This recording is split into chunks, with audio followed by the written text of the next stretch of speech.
بسم الله الرحمن الرحيم سبحان الله والحمد لله ولا إله إلا الله الله أكبر. Parce que il y a un cadeau d'Allah subhanahu wa ta'ala, même dans une épouse que tu ne peux pas apprécier a priori, que tu n'arrives pas à apprécier, ou un époux que tu n'arrives pas à apprécier. Cherche le cadeau d'Allah subhanahu wa ta'ala dans l'autre, et tu vas pouvoir dire Alhamdulillah Rabbil Alamin. Et lorsque tu dis Alhamdulillah Rabbil Alamin, à travers ton hamd, à travers ton rida, tu vas nourrir les vertus de l'autre. Et là, c'est le cercle vertueux dont le cheikh nous a parlé. Oui, on fait tarbiya avec le regard. Si tu regardes ton enfant avec un regard avec des yeux émus, même s'il ne le voit pas lui, tu es en train d'envoyer une énergie, une confiance, un amour à cet enfant-là. Même s'il est absent. Lui, il étudie à Strasbourg, toi tu es à Paris ou quelque chose comme ça, tu as sa photo à la maison, à chaque matin tu regardes sa photo, tu fais des prières pour lui. Ça affecte sa vie dans l'autre bout du monde. Vous comprenez? Il a une énergie, parce que c'est quoi la prière? L'origine de la prière. L'écorce de la prière, ce sont les paroles de la prière. Mais c'est quoi le ruh de la prière? C'est vouloir le bien pour l'autre. Penser bien de l'autre. Vouloir le bien de l'autre. Je ne fais que résumer qu'est-ce que le cheikh a dit. Un peu pour allonger, pour que ce soit un expresso allongé. Je pense que vous avez besoin d'un expresso allongé. Bien corsé.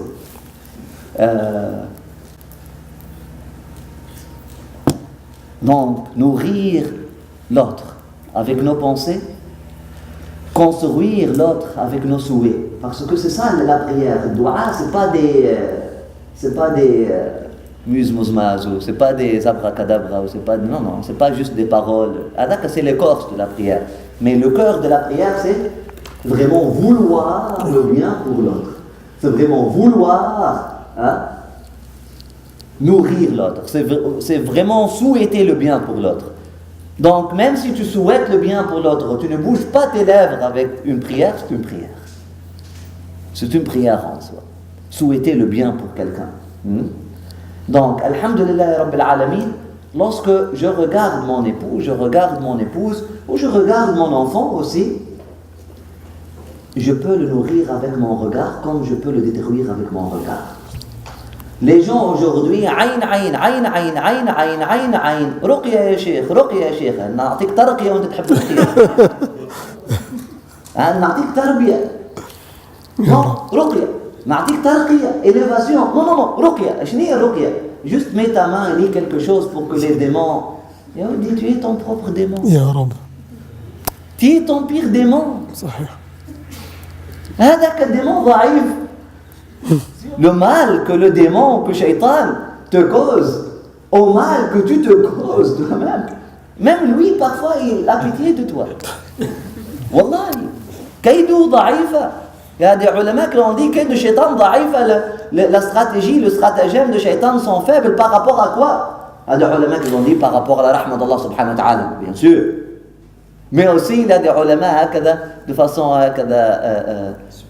subtil, ils ont dit par rapport à ton nefs. Parce que ton nefs c'est 70 fois ton shaitan. Ton égocentrisme, ton blocage que tu t'imposes sur toi-même.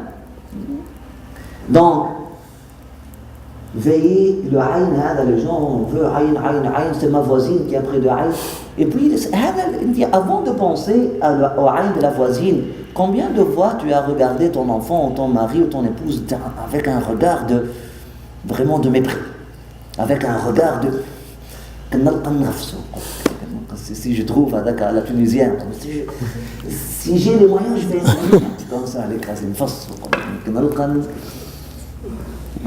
Combien de fois tu as regardé un être ton propre enfant ou ta propre épouse ou ton propre époux avec un regard comme ça, et on appelle ça sem dans le dialecte de nos ancêtres qui connaissent le secret de la nature, de la métaphysique, de la physique, mais de la physique cachée, comment les ondes qui se dégagent de l'être humain, ils appellent ça sem, poison.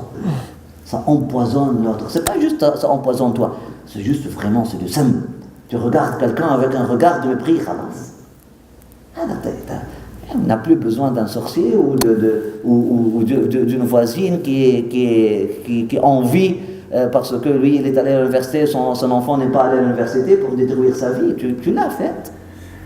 Tu l'as fait toi-même avec un regard de mépris. Parfois, on se regarde tellement on est nourri, on est conditionné par ce regard-là, on se regarde comme ça dans le miroir ou dans l'imagination, la perception qu'on a de nous-mêmes, etc.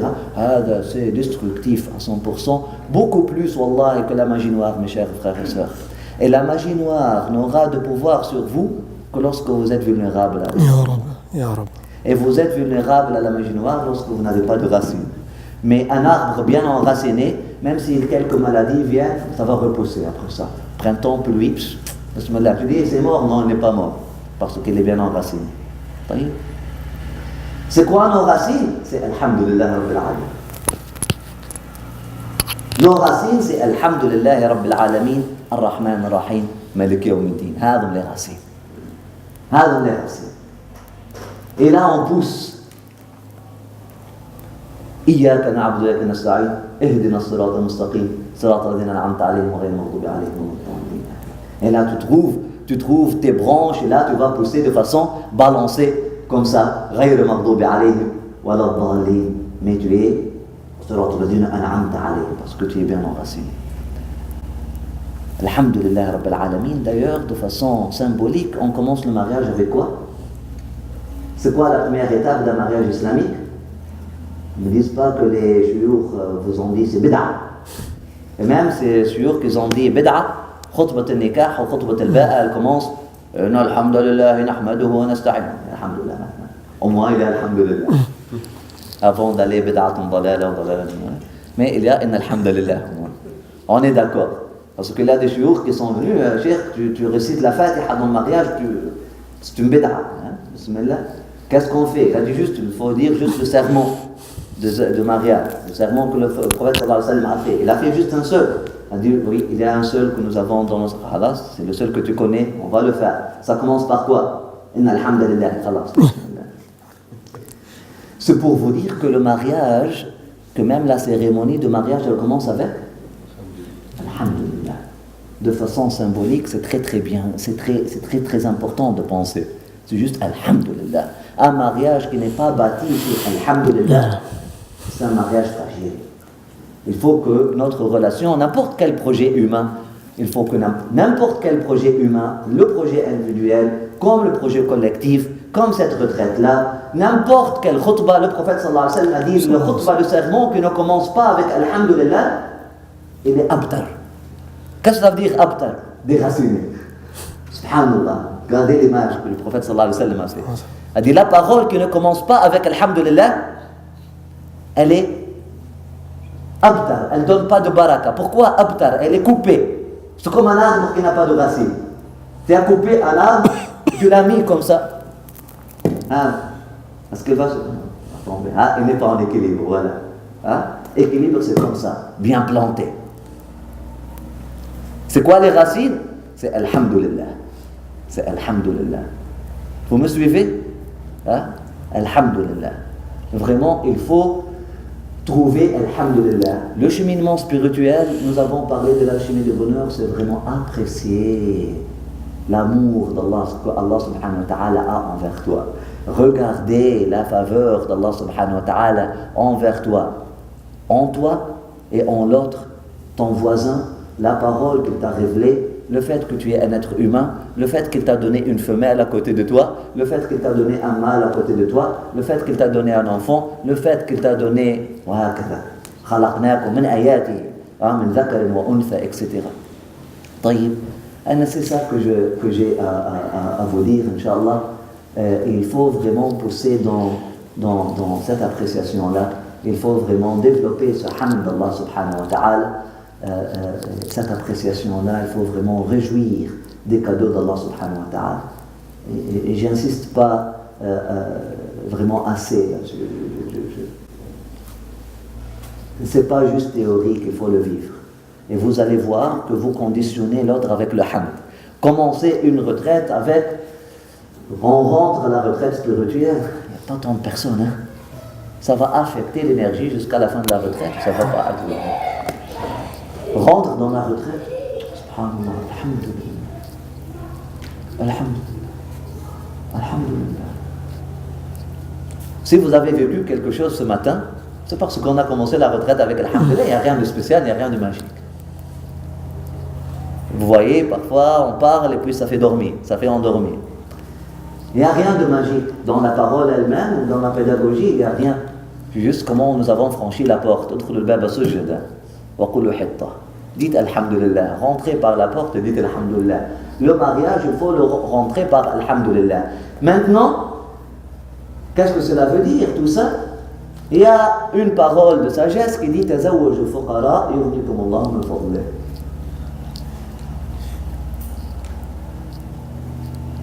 Une parole de sagesse, certains disent que c'est un hadith. Il n'y a pas une base pour dire que c'est un hadith. Mais c'est une parole de sagesse.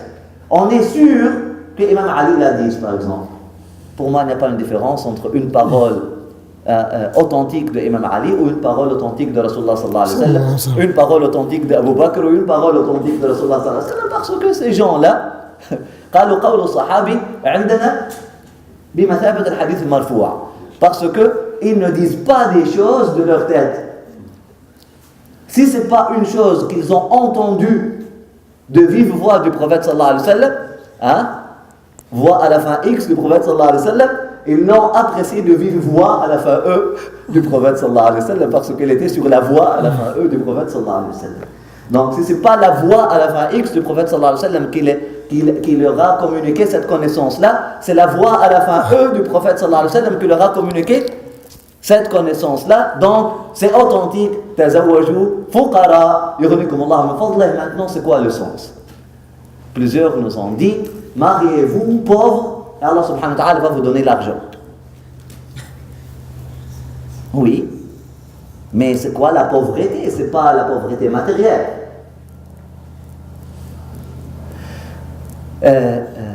Avec des attentes minimes. هذا فقر. C'est Sayyidina Moussa qui l'a exprimé dans le Coran, et d'ailleurs dans le verset qui est la clé pour trouver un époux pour celles qui ne sont pas mariées et une épouse pour ceux qui ne sont pas mariés. Hein? Rabbi inni lima anzalta ilayya min khayrin faqir. La réponse était faja'atu ihdahuma tamshi ala istihya.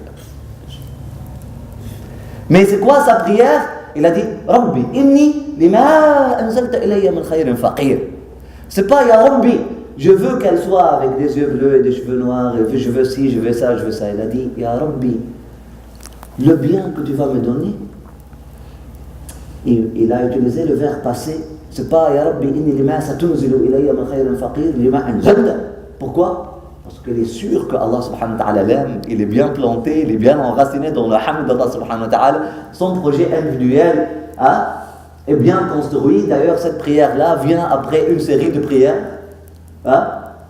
Rabbi fahdini sawa as-sabil. Après ça, avant ça, لما خرج خائفا يترقب قال ربي اهدني سواء السبيل. Après ça, il a dit Rabbi ighfir li, etc. C'est un cheminement de prière, l'aboutissement du cheminement. Il a dit Rabbi inni lima anzalta ilayya min khayrin faqir. Il est sûr que Allah subhanahu wa ta'ala veut le bien pour lui, et puis il n'a pas d'attente, il a des attentes extrêmes et parfaite par rapport à Allah subhanahu wa ta'ala. Il est certain, il est sûr, confiant qu'Allah subhanahu wa ta'ala va lui donner la meilleure chose, mais en même temps il ne perd pas son énergie intellectuelle et son énergie, et ne s'investit pas trop, comme a dit notre cheikh, dans la séduction. Je veux qu'elle soit comme ça, ou je veux qu'il soit comme ça. Lima anzalta ilayya min khayrin faqir. Ya Rabbi, j'ai besoin, c'est ça le faqr. Je suis dépendant de toi et j'ai des attentes énormes envers toi, vis-à-vis de toi, mais je n'ai pas des attentes vis-à-vis des choses. Tu peux me donner le plaisir extrême avec un verre d'eau.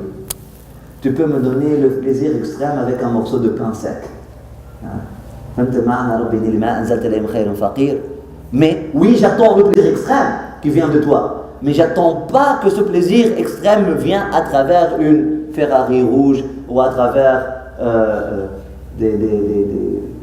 du couscous avec de la viande ou à travers quelque chose comme ça. Non, c'est pas conditionné. Mais j'attends le plus haut de tes cadeaux, mais je ne conditionne pas. لما أنزلت إلي من خير فقير فجاءته إحداهما تمشي على استحياء قالت إن أبي يدعوك وهكذا la réponse. Vous voyez, c'est en lien avec le mariage. Donc ce faqr-là, c'est ça, alhamdulillah. Le projet de mariage commence avec faqr. Ton projet individuel, il faut le commencer avec faqr. Ataynaka bil faqr ya dhal ghina.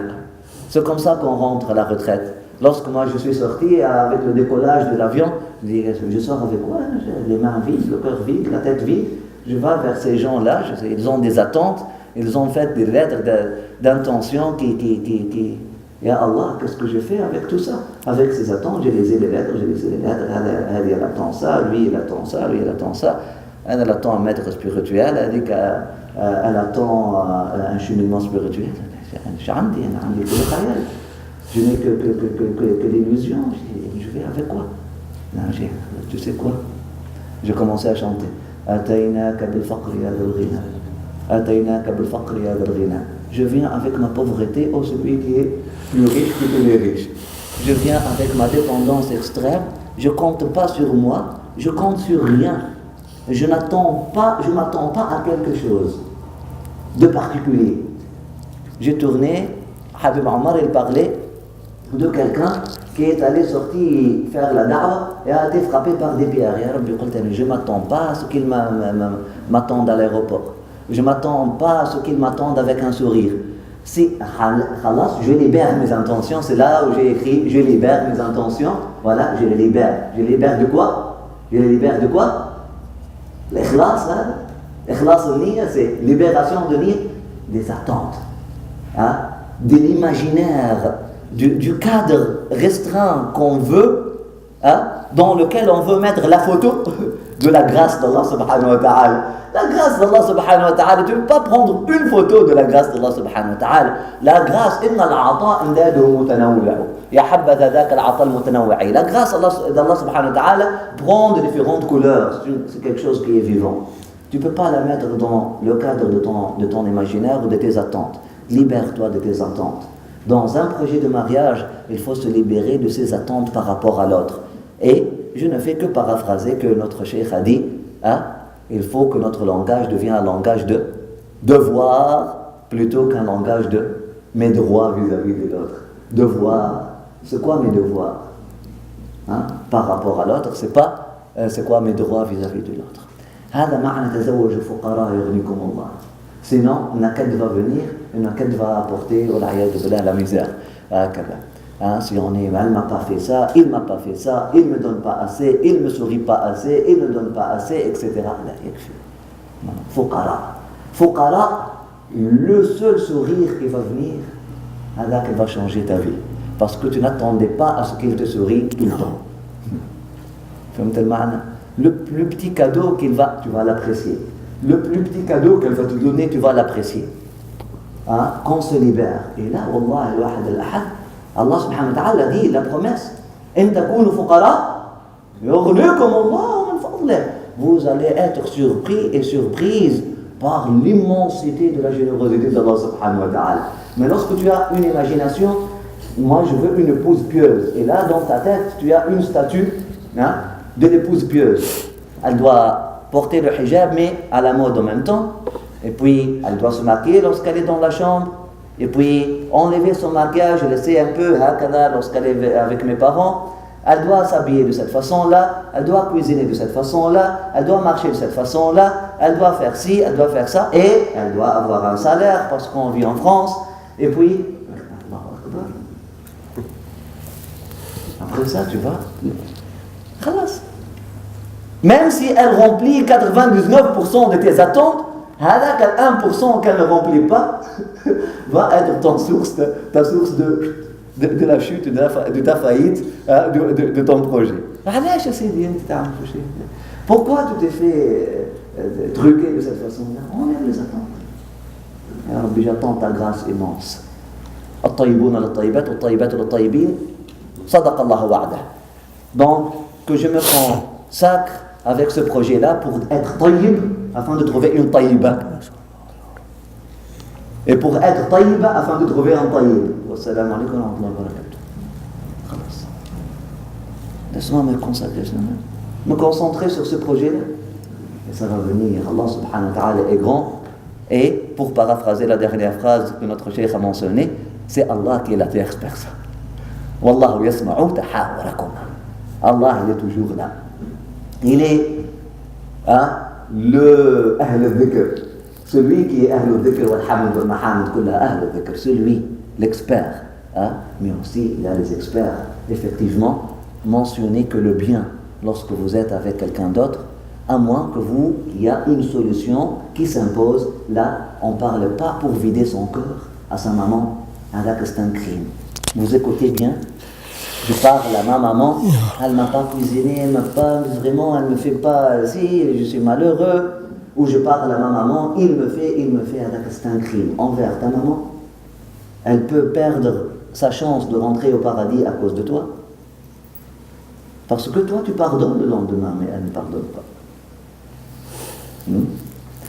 Et c'est un crime envers ton mari.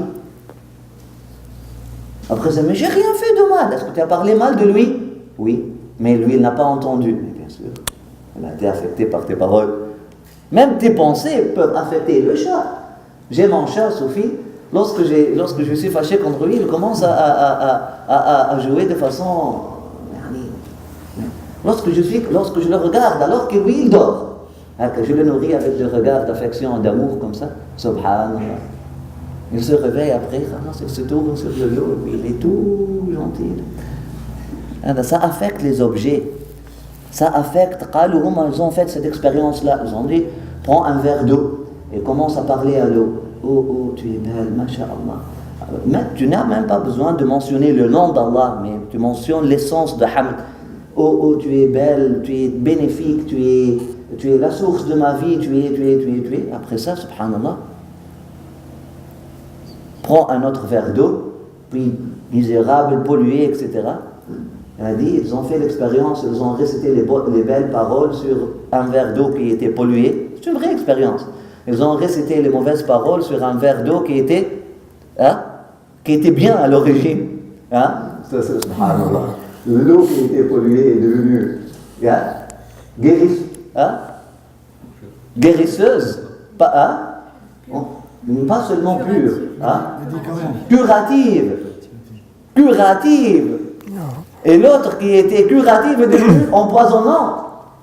Mais bien sûr, cette énergie qui se dégage de nous, il a des regards, il a des pensées. إمام رسل يا سندي أنت باب الله معتمدي فبدنياي وآخرتي يا رسول الله خذ بيدي يا إمام